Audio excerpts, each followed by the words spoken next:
big target for the Iranians after today the U.S. decided to bomb the gas facilities in the south of Iran. Well, I'm sure we're going to be discussing this with some of our callers. First on the line, we've got Mustafa from Nigeria calling in. Mustafa, thanks for calling into the Mother of All Talk Shows. How you doing tonight? I'm doing great, Jackson. Thank you for having me.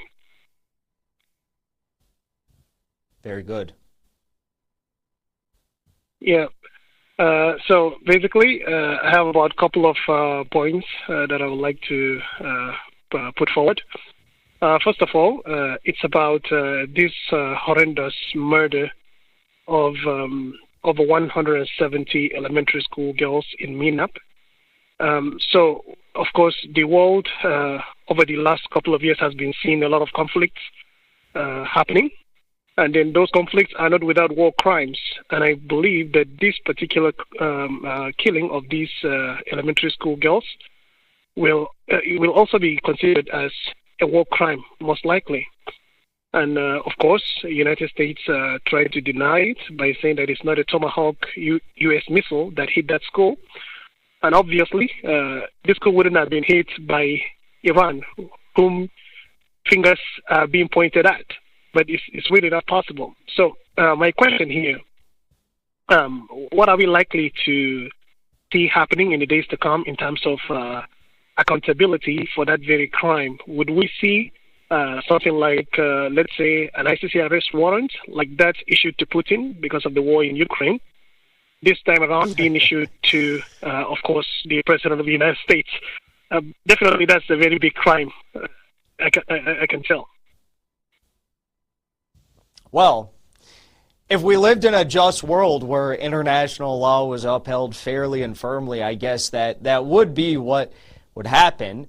But we don't live in a world like that. And you know who decided? We all know who decided that we aren't going to live in a world of, laws and norms and things like this. It was the United States. It was Trump. It was all these people. It was Pete Hegseth when he said no quarter, no mercy.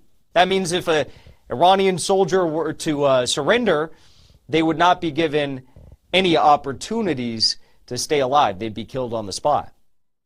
So it was the United States who argued this. It was the United States who, since Trump got into office, and before him, of course, going back decades, but especially with the onset of the genocide in Gaza, they told us, I don't know how many times, that might makes right. Might makes right. Well, might makes right is all well and good for the United States when they're in a war against, innocent women, innocent men, children, grandmothers, grandpas, disabled people in Gaza.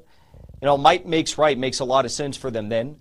Might makes right makes a lot of sense for them when they can send the U.S. fighter jets that we've given to Israel and to Lebanon, and the Lebanese military can't do a thing about it. The Lebanese resistance can, of course, try their best, but they will bomb all the suburban areas of Lebanon with wanton disregard for civilian life.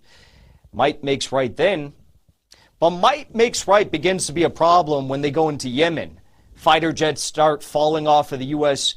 aircraft carriers. Their fighter jets are almost getting shot out of the sky by Yemeni air defenses. And boy, oh boy, might makes right becomes a very big problem when they decided to launch a war on Iran. Because the Iranians understand that if they'll play by might makes right, the U.S. is going to